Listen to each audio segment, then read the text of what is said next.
98 ਦੇ ਉੱਤੇ। ਅੱਜ ਦੀਆਂ ਖਬਰਾਂ ਵੱਲ ਚੱਲੀਏ ਤੇ ਆਪਣੇ ਮੁਲਕ ਅਮਰੀਕਾ ਦੇ ਵਿੱਚ ਹਰੀਕੇਨ ਹੈਲਨ ਨੇ ਤਬਾਹੀ ਮਚਾਈ ਹੋਈ ਹੈਗੀ ਆ। ਹੁਣ ਤੱਕ 100 ਤੋਂ ਵੱਧ ਲੋਕਾਂ ਦੀਆਂ ਮੌਤਾਂ ਕਨਫਰਮ ਹੋ ਚੁੱਕੀਆਂ ਆ। ਨਾਰਥ ਕੈਰੋਲੀਨਾ ਦੀ ਕੱਲੀ ਇੱਕ ਕਾਉਂਟੀ 'ਚ 600 ਲੋਕ ਮਿਸਿੰਗ ਆ, ਹਜੇ ਤੱਕ ਕਨਫਰਮ ਨਹੀਂ ਹੋ ਚੁੱਕੇ। ਕਹਿੰਦੇ ਭਈ ਜਾਰਜੀਆ ਦੇ ਗਵਰਨਰ ਬ੍ਰਾਇਨ ਕੈਂਪ ਹੋਣਾ ਨੇ ਪ੍ਰੈਸ ਕਾਨਫਰੰਸ ਦੇ ਦੌਰਾਨ ਦੱਸਿਆ ਭਈ ਇਸ ਤੂਫਾਨ ਨੇ ਇੱਕ ਵੀ ਜਿਹੜਾ ਜਾਰਜੀਆ ਦਾ ਬੰਦਾ ਸੀ ਉਹਨੂੰ ਕੋਈ ਨਾ ਕੋਈ ਨੁਕਸਾਨ ਪਹੁੰਚਾਉਣ ਤੋਂ ਨਹੀਂ ਛੱਡਿਆ। ਜਿਹੜਾ ਡੈਥ ਟੋਲ ਆ ਇਸ ਕੈਟਾਗਰੀ 4 ਹਰੀਕੇਨ ਤੋਂ ਜੋ ਸ਼ੁਰੂ ਹੋਇਆ ਸੀ ਸਤੰਬਰ 26 ਨੂੰ ਤੇ ਉਹਦਾ 107 ਤੱਕ ਪਹੁੰਚ ਚੁੱਕਾ ਹੈਗਾ ਐਸੋਸੀਏਟਡ ਪ੍ਰੈਸ ਦੇ ਮੁਤਾਬਕ। ਪਰ ਕਈ ਰਿਪੋਰਟਸ ਜਿੱਦਾਂ CNN ਆ ਉਹ 115 ਰਿਪੋਰਟ ਕਰ ਰਿਹਾ, CBS 116 ਕਰ ਰਿਹਾ ਹੈਗਾ। ਤੇ ਕੱਲੀ ਜਾਰਜੀਆ ਸਟੇਟ ਦੇ ਵਿੱਚ 25 ਲੋਕਾਂ ਦੀ ਜਿਹੜੀ ਮੌਤ ਆ ਉਹ ਕਨਫਰਮ ਹੋ ਚੁੱਕੀ ਹੈਗੀ ਆ। ਬਨਕੌਂਬੀ ਕਾਉਂਟੀ ਜੋ ਨਾਰਥ ਕੈਰੋਲੀਨਾ ਦੇ ਵਿੱਚ ਹੈਗੀ ਆ, ਸਭ ਤੋਂ ਜ਼ਿਆਦਾ ਜਿਹੜਾ ਨੁਕਸਾਨ ਆ ਹਰੀਕੇਨ ਹਰਲੇਨ ਦੇ ਨਾਲ ਉੱਥੇ ਹੋਇਆ ਆ। 35 ਲੋਕ ਇਸ ਕਾਉਂਟੀ ਦੇ ਵਿੱਚ, ਕੱਲੀ ਇਸ ਕਾਉਂਟੀ ਦੇ ਵਿੱਚ ਜਿਹੜੇ ਆ ਉਹਨਾਂ ਦੀ ਮੌਤ ਹੋਈ ਹੈਗੀ ਆ। 600 ਲੋਕ NVC ਤੇ AVC ਦੋਨੋਂ ਹੀ ਕਨਫਰਮ ਕਰ ਰਹੇ ਆ ਵੀ ਹਜੇ ਤੱਕ ਵੀ ਮਿਸਿੰਗ ਹੈਗੇ ਆ। ਹਲੇਨ ਜਿਹੜਾ ਹਰੀਕੇਨ ਆ ਇਹ ਵਨ ਆਫ ਦਾ ਡੈਡਲੀਐਸਟ ਹਰੀਕੇਨ ਆ, ਤੂਫਾਨ ਆਇਆ ਜਿਸ ਨੇ ਮੇਨਲੈਂਡ ਯੂਨਾਈਟਿਡ ਸਟੇਟਸ ਨੂੰ ਪਿਛਲੇ 50 ਸਾਲਾਂ ਦੇ ਦੌਰਾਨ ਜੇ ਦੇਖਿਆ ਜਾਵੇ ਹਿੱਟ ਕੀਤਾ ਹੈਗਾ। ਟੈਨਸੀ ਦੇ ਵਿੱਚ ਜਿਹੜਾ ਨਾਰਥ ਈਸਟ ਵਾਲਾ ਏਰੀਆ ਉੱਥੇ 153 ਲੋਕ ਹਜੇ ਵੀ ਮਿਸਿੰਗ ਹੈਗੇ ਆ। ਨਾਰਥ ਕੈਰੋਲੀਨਾ ਦੇ ਗਵਰਨਰ ਰॉय ਕੂਪਰ ਨੇ ਕਿਹਾ ਵੀ ਜਿਹੜੀ ਡੈਥ ਟੋਲ ਆ ਉਹ ਵਧੂਗੀ। 50 ਤੋਂ ਵੱਧ ਜਿਹੜੇ ਰੈਸਕਿਊ ਵਰਕਰਸ ਆ ਉਹ ਇਸ ਟਾਈਮ ਰੈਸਕਿਊ ਕਰਨ ਲੱਗੇ ਹੋਏ ਹੈਗੇ ਆ। 1.5 ਮਿਲੀਅਨ ਲੋਕ ਬਿਨਾਂ ਬਿਜਲੀ ਤੋਂ ਹੈਗੇ ਆ, ਜਿਹਦੇ ਵਿੱਚੋਂ 7,60,000 ਸਾਊਥ ਕੈਰੋਲੀਨਾ ਦੇ ਵਿੱਚ, 5,73,000 ਜਾਰਜੀਆ ਦੇ ਵਿੱਚ ਤੇ 4,58,000 ਨਾਰਥ ਕੈਰੋਲੀਨਾ ਦੇ ਵਿੱਚ। ਲੋਕਾਂ ਦੇ ਪਾਣੀ ਨਹੀਂ ਆ ਰਿਹਾ, ਬਿਜਲੀ ਨਹੀਂ ਹੈ, ਟਾਇਲਟਸ ਨਹੀਂ ਯੂਜ਼ ਹੁੰਦੀਆਂ। ਇਦਾਂ ਦੀਆਂ ਸਟੋਰੀਆਂ ਆ ਰਹੀਆਂ ਵੀ ਲੋਕ ਦਰਖਤ ਲੱਭ ਰਹੇ ਆ ਤਾਂ ਕਿ ਉਹਨਾਂ ਨੂੰ ਜਿਹੜਾ ਆ ਲੱਕੜੀਆਂ ਬਾਲ ਕੇ ਕੁਛ ਨਾ ਕੁਛ ਕੁੱਕ ਕਰ ਸਕਣ। ਸੋ ਇਦਾਂ ਦੀ ਸਿਚੁਏਸ਼ਨ ਜਿਹੜੀ ਆ ਉਹ ਬਣੀ ਹੋਈ ਹੈਗੀ ਆ। ਦੋਨੋਂ ਹੀ ਵਾਈਸ ਪ੍ਰੈਜ਼ੀਡੈਂਟ ਕਮਲਾ ਹੈਰਿਸ ਤੇ ਸਾਬਕਾ ਰਾਸ਼ਟਰਪਤੀ ਪ੍ਰੈਜ਼ੀਡੈਂਟ ਡੋਨਲਡ ਟਰੰਪ ਉਹ ਇਸ ਏਰੀਆ ਨੂੰ ਵਿਜ਼ਿਟ ਕਰਨ ਜਾ ਰਹੇ ਹੈਗੇ ਆ। ਇਹ ਰਿਪੋਰਟਸ ਆਈਆਂ ਹੈਗੀਆਂ। ਪ੍ਰੈਜ਼ੀਡੈਂਟ ਜੋ ਬਾਈਡਨ ਹੋਣਾ ਨੇ ਕਿਹਾ ਵੀ ਅਸੀਂ ਜਿਹੜੀ ਆ ਫੀਮਾ ਨੂੰ ਹਦਾਇਤਾਂ ਦੇਤੀਆਂ, ਜਿੰਨੀ ਵੀ ਹੈਲਪ ਚਾਹੀਦੀ ਹੈਗੀ ਆ ਉਹ ਰਾਈਟ ਵੇ ਕੀਤੀ ਜਾਵੇ। ਪਰ ਰਾਜਕਨ ਵੀ ਇਸੇ ਬੜੀ ਹੈਰਾਨੀ ਦੀ ਗੱਲ ਆ, ਅੱਜ ਤੱਕ ਸਾਨੂੰ ਕੋਈ ਵੀ ਰਿਪੋਰਟ ਨਹੀਂ ਆਈ ਵੀ ਕੋਈ ਜਿਹੜੀ ਸਿੱਖ ਜਥੇਬੰਦੀ ਆ ਜਾਂ ਆਪਣਾ ਕੋਈ ਗੁਰੂ ਘਰ ਆ ਉਹ ਉੱਥੇ ਹੈਲਪ ਕਰ ਰਿਹਾ। ਸਰੋਤਿਆਂ ਨੂੰ ਯਾਦ ਹੋਊਗਾ ਕੁਝ ਸਾਲ ਪਹਿਲਾਂ ਹੈਰਿਸ ਕਾਉਂਟੀ ਦੇ ਵਿੱਚ ਟੈਕਸਸ 'ਚ ਬਹੁਤ ਵੱਡਾ ਤੂਫਾਨ ਆਇਆ ਸੀ ਤੇ ਉਹਦੇ 40 ਦੇ ਕਰੀਬ ਜਿਹੜੇ ਟਰੱਕ ਆ ਉਹ ਸਿੱਖ ਜਥੇਬੰਦੀਆਂ ਵੱਲੋਂ ਯੂਬਾ ਸਿਟੀ ਤੋਂ ਲੈ ਕੇ ਬੇ ਏਰੀਏ ਤੋਂ ਲੈ ਕੇ ਪੂਰੇ ਅਮਰੀਕਾ ਤੋਂ ਉੱਥੇ ਪਹੁੰਚਾਏ ਗਏ ਸੀ। ਤੇ ਜਿਹੜੇ ਸਾਬਕਾ ਸ਼ੈਰਿਫ ਸੰਦੀਪ ਸਿੰਘ ਢਾਲੀਵਾਲ, ਜਿਨ੍ਹਾਂ ਦੀ ਬਰਸੀ ਆਪਾਂ ਕੁਝ ਦਿਨ ਪਹਿਲਾਂ ਮਨਾਈ ਵੀ ਆ, ਅਨਫੋਰਚੂਨੇਟਲੀ ਉਹਨਾਂ ਦੀ ਮੌਤ ਹੋ ਗਈ, ਉਹਨਾਂ ਦਾ ਕਤਲ ਕਰ ਦਿੱਤਾ ਗਿਆ। ਪਰ ਉਹ ਉਸ ਟਾਈਮ ਅੱਗੇ ਲੱਗ ਕੇ ਹਰ ਇੱਕ ਜਿਹੜਾ ਵੀ ਸਿੱਖਾਂ ਦਾ ਟਰੱਕ ਜਾ ਰਿਹਾ ਸੀ ਰਾਤ ਦਾ, ਉਹਨੂੰ ਲੈ ਕੇ ਉਹਨਾਂ ਨੇ ਪਿੰਡਾਂ ਦੇ ਏਰੀਏ ਤੱਕ, ਜਿੱਥੇ ਕੋਈ ਵੀ ਨਹੀਂ ਪਹੁੰਚਾ ਸਕਦਾ ਸੀ, ਫੀਮਾ ਵੀ ਨਹੀਂ ਪਹੁੰਚਾ ਸਕਦੀ ਸੀ, ਰੈੱਡ ਕਰਾਸ ਵੀ ਨਹੀਂ ਪਹੁੰਚਾ ਸਕਦੀ ਸੀ, ਪਹੁੰਚਾਇਆ ਸੀ। ਸੋ ਸਾਡੀ ਜ਼ਰੂਰ ਪੰਜਾਬੀ ਰੇਡੀਓ USA ਵੱਲੋਂ ਜਿੰਨੀਆਂ ਵੀ ਸਿੱਖ ਆਰਗੇਨਾਈਜੇਸ਼ਨਸ ਆ ਇੰਡੀਵਿਜੂਅਲ ਲੈਵਲ ਤੇ ਉਹਨਾਂ ਨੂੰ ਬੇਨਤੀ ਜ਼ਰੂਰ ਆ ਵੀ ਭਾਈ ਜਿਸ ਮੁਲਕ 'ਚ ਰਹਿੰਦੇ ਆ, ਜਿੱਥੇ ਸਾਨੂੰ ਸਾਰਾ ਕੁਝ ਮਿਲਿਆ ਆ, ਇੱਥੇ ਹੁਣ ਕੁਦਰਤ ਨੇ ਇੰਨੀ ਤਬਾਹੀ ਮਚਾਈ ਆ, ਜ਼ਰੂਰ ਸਾਰਿਆਂ ਨੂੰ ਰਲ ਕੇ ਹੈਲਪ ਕਰਨੀ ਚਾਹੀਦੀ ਆ। ਪੰਜਾਬੀ ਰੇਡੀਓ USA ਰੋਲ ਜਿਹੜਾ ਅਦਾ ਕਰ ਸਕਦਾ, ਆਪਾਂ ਤੁਹਾਡਾ ਮੈਸੇਜ ਜਿਹੜਾ ਆ ਉਹ ਆਪਣੇ ਜਿਹੜੇ ਹੋਰ ਭੈਣ ਭਰਾ ਆ ਉਹਨਾਂ ਤੱਕ ਪਹੁੰਚਾ ਸਕਦੇ ਹੈਗੇ ਆ ਤਾਂ ਕਿ ਜਿਹੜੇ ਆ ਵੱਧ ਤੋਂ ਵੱਧ ਜਿਹੜੇ ਉੱਥੇ ਜਾ ਕੇ ਕਿਸੇ ਨਾ ਕਿਸੇ ਤਰ੍ਹਾਂ ਦੀ ਜਿਹੜੀ ਸੇਵਾ ਆ ਉਹ ਕਰ ਸਕਣ। ਬਿਲਕੁਲ। ਸੋ ਇਹ ਬਹੁਤ ਜ਼ਰੂਰੀ ਹੈ, ਚੰਗੀ ਚੀਜ਼ ਆ। ਵੈਸੇ ਵੀ ਹੁਣ ਆਪਾਂ ਦੇਖੋ ਸਭ ਨੂੰ ਪਤਾ ਵੀ ਨਗਰ ਕੀਰਤਨ ਆ ਰਹੇ ਨੇ, ਸਭ ਨੇ ਸੇਵਾ ਜਿਹੜੀ ਉੱਥੇ ਜਿਹੜੀ ਕਰਨੀ ਆ ਉਹਦੇ ਵਿੱਚ ਵੀ ਵੱਧ ਚੜ ਕੇ ਜਿਹੜੀਆਂ ਸੇਵਾਵਾਂ ਕਰੋ। ਤੇ ਇਹੋ ਜਿਹੇ ਮੌਕਿਆਂ ਦੇ ਉੱਤੇ ਜਿੱਥੇ ਇਸ ਟਾਈਮ ਸਭ ਤੋਂ ਜ਼ਿਆਦਾ ਲੋੜ ਆ, ਤਬਾਹੀ ਦੇ ਮੰਜ਼ਰ ਜਿਹੜੇ ਉਹ ਆਪਾਂ ਨੂੰ ਨਜ਼ਰ ਆ ਰਹੇ ਆ, ਉੱਥੇ ਉਹਨਾਂ ਲੋਕਾਂ ਨੂੰ ਬਹੁਤ ਸਾਰੀਆਂ ਚੀਜ਼ਾਂ ਦੀ ਜਿਹੜੀ ਜ਼ਰੂਰਤ ਰਹਿੰਦੀ ਆ। ਤੇ ਜਿਹੜਾ ਵੀ ਕੋਈ ਜਿੰਨੀ ਵੀ ਸੇਵਾ ਕਰ ਸਕਦਾ ਹੈ ਉਹ ਜਿਹੜੀ ਉਹ ਜ਼ਰੂਰ ਕਰੇ। ਸਾਰੇ ਆਪਣੇ ਹੀ ਲੋਕ ਨੇ, ਆਪਣੇ ਭੈਣ ਭਾਈ ਆ, ਕਿਤੇ ਨਾ ਕਿਤੇ ਜਿਹੜੀ ਉਹ ਜ਼ਰੂਰਤ ਪੈਂਦੀ ਰਹਿੰਦੀ ਹੈ। ਪਰ ਇੱਥੇ ਹਰਜੋਤ ਸਿੰਘ ਜੀ ਇੱਕ ਚੀਜ਼ ਦੇਖਣ ਨੂੰ ਮਿਲਦੀ ਰਹਿੰਦੀ ਹੈ, ਲੱਤਾਂ ਖਿੱਚਣ ਵਾਲੇ ਬਥੇਰੇ ਆ, ਹੁਣ ਜਦੋਂ ਹੋਰ ਥਾਵਾਂ ਦੇ ਉੱਤੇ ਵੀ ਕਿਤੇ ਜਦੋਂ ਸਿੱਖ ਲੰਗਰ ਲਾਉਂਦੇ, ਕਈ ਵਾਰੀ ਉਹ ਕਹਿਣ ਲੱਗ ਜਾਂਦੇ ਦੂਜਿਆਂ ਨੂੰ ਖਵਾਉਣਾ ਛੱਡੋ, ਪਹਿਲੋਂ ਆਪਣਿਆਂ ਦਾ ਜਿਹੜਾ ਉਹ ਸਾਂਭੋ। ਪਰ ਇਹ ਆਪਣੇ ਹੀ ਹੁੰਦੇ ਆ ਜੀ ਸਾਰੇ। ਇਨਸਾਨੀਅਤ ਇਹਨਾਂ ਚੀਜ਼ਾਂ ਦੇ ਵਿੱਚ ਜਿਹੜੀ ਉੱਤੇ ਹੁੰਦੀ ਹੈ, ਇਹਨਾਂ ਨੂੰ ਜ਼ਰੂਰਤ ਹੈ ਇਸ ਟਾਈਮ। ਸੋ ਉਹ ਚੀਜ਼ਾਂ ਨੂੰ ਬਾਕੀ ਸਾਈਡ ਤੇ ਜਿਹੜਾ ਉਹ ਕਰਕੇ ਕਰੋ। ਬਾਕੀ ਹੋਰ ਝਗੜੇ ਝਮੇਲਿਆਂ ਚੋਂ ਨਿਕਲ ਕੇ ਆਹ ਵਾਲੇ ਕੰਮਾਂ ਦੇ ਵਿੱਚ ਜਿਹੜਾ ਆ ਉਹ ਅੱਗੇ ਵਧਣ ਦੀ ਜਿਹੜੀ ਉਹ ਜ਼ਰੂਰਤ ਹੈਗੀ ਆ। ਸੋ ਸਾਊਥ ਕੈਰੋਲੀਨਾ ਦੇ ਵਿੱਚ ਜਿਹੜਾ ਐਸ਼ਵਲ ਕਰਕੇ ਇਲਾਕਾ ਆ, ਸ਼ਹਿਰ ਆ, ਉੱਥੇ ਬਹੁਤ ਜ਼ਿਆਦਾ ਜਿਹੜੀ ਤਬਾਹੀ ਆ ਉਹ ਪਹੁੰਚੀ ਆ। ਇਸ ਟਾਈਮ ਪਾਵਰ ਆਊਟੇਜ .us ਦੇ ਮੁਤਾਬਕ 2 ਮਿਲੀਅਨ ਤੋਂ ਵੱਧ ਲੋਕ ਬਿਜਲੀ ਤੋਂ ਬਗੈਰ ਨੇ। ਤੇ ਪ੍ਰੈਜ਼ੀਡੈਂਟ ਬਾਈਡਨ ਨੇ ਕਿਹਾ ਜਿੰਨਾ ਵੀ ਸਮਾਂ ਲੱਗਦਾ ਆ ਉਨੇ ਸਮੇਂ ਦੇ ਲਈ ਅਸੀਂ ਜਿਹੜੇ ਆ ਹਰੀਕੇਨ ਦੇ ਸਰਵਾਈਵਰਸ ਆ, ਹਲੇਨ ਦੇ ਸਰਵਾਈਵਰਸ ਆ, ਉਹਨਾਂ ਦੇ ਨਾਲ ਆ। ਫੈਡਰਲ ਸਰਕਾਰ ਤੁਹਾਡੀ ਜਿਹੜੀ ਲਗਾਤਾਰ ਮਦਦ ਜਿਹੜੀ ਆ ਉਹ ਕਰਦੀ ਰਹੂਗੀ। ਤੇ ਕਹਿੰਦੇ ਵੀ ਜਿੱਦਾਂ ਮੈਂ ਪਹਿਲਾਂ ਵੀ ਕਿਹਾ, ਜਿੰਨੀ ਦੇਰ ਤੱਕ ਇਹ ਜੌਬ ਪੂਰੀ ਤਰ੍ਹਾਂ ਫਿਨਿਸ਼ ਨਹੀਂ ਹੋ ਜਾਂਦੀ ਉਨੀ ਦੇਰ ਤੱਕ ਅਸੀਂ ਤੁਹਾਡੇ ਨਾਲ ਆ। ਕਾਂਗਰਸ ਨੂੰ ਜਿਹੜਾ ਉਹਨਾਂ ਨੇ ਕਿਹਾ ਵੀ ਉਹ ਆਖਣਗੇ ਵੀ ਸਪਲੀਮੈਂਟ ਫੰਡਿੰਗ ਜਿਹੜੀ ਐਕਸਟਰਾ ਫੰਡਿੰਗ ਆ ਉਹ ਰਿਕਵਰੀ ਐਫਰਟਸ ਦੇ ਲਈ, ਇਹਨਾਂ ਰਾਹਤ ਕਾਰਜਾਂ ਦੇ ਲਈ ਜਿਹੜੀ ਉਹ ਵੱਧ ਤੋਂ ਵੱਧ ਜਿਹੜੀ ਉਹ ਦਿੱਤੀ ਜਿਹੜੀ ਹੋ ਜਾਵੇ। ਉਧਰ ਜਿਹੜੇ ਟ੍ਰੋਪੀਕਲ ਸਟਾਰਮਸ ਹੋਰ ਵੀ ਆ ਸਕਦੇ ਨੇ, ਸੰਭਾਵਨਾ ਜਿਹੜੀ ਉਹ ਬਣ ਸਕਦੀ ਆ। ਇਸ ਮੌਕੇ ਹੁਣ ਦੇਖੋ ਆਪਾਂ ਅਕਤੂਬਰ ਦੇ ਵਿੱਚ ਆ ਰਹੇ ਆ ਤੇ ਇੱਥੇ 100 ਡਿਗਰੀ ਤੋਂ ਉੱਤੇ ਟੈਂਪਰੇਚਰ ਜਿਹੜਾ ਉਹ ਜਾਣਾ ਹੈ।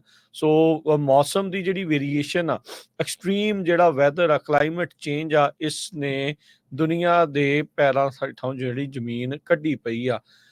ਮੈਂ ਕਿੰਨੇ ਸਾਲਾਂ ਤੋਂ ਆਪਾਂ ਹਰਜੋਤ ਸਿੰਘ ਜੀ ਗੱਲ ਕਰਦੇ ਆ ਰਹੇ ਆ ਵੀ ਕੋਈ ਵੀ ਮੁਲਕ ਸਟੇਬਲ ਨਹੀਂ ਰਹਿ ਸਕਦਾ ਜਦੋਂ ਹਰ ਸਾਲ billions of dollar the infrastructure ਜਿਹੜਾ ਤੁਹਾਡਾ ਤੁਸੀਂ ਲੂਜ਼ ਕਰਦੇ ਜਾਓ, ਜਿਹੜੇ ਸੈਂਕੜੇ ਲੋਕਾਂ ਦੀਆਂ ਜਿਹੜੀਆਂ ਉਹ ਮੌਤਾਂ ਹੁੰਦੀਆਂ ਜਾਣ। ਸੋ ਇਸ ਨੂੰ ਰਿਐਲਿਟੀ ਨੂੰ ਸਮਝਦੇ ਹੋਏ ਇਸ ਦੇ ਲਈ ਵੀ ਜਿਹੜੇ ਸਖਤ ਕਦਮਾਂ ਦੀ ਜ਼ਰੂਰਤ ਆ, ਪਰ ਇਸ ਦੇ ਵਿੱਚ ਜਿਹੜੀ ਪੋਲਿਟਿਕਸ ਆ ਉਹ ਕਿਸੇ ਤਣ ਪੱਤਣ ਜਿਹੜੀ ਆ ਉਹ ਗੱਲ ਨੂੰ ਲੱਗਣ ਨਹੀਂ ਦਿੰਦੀ।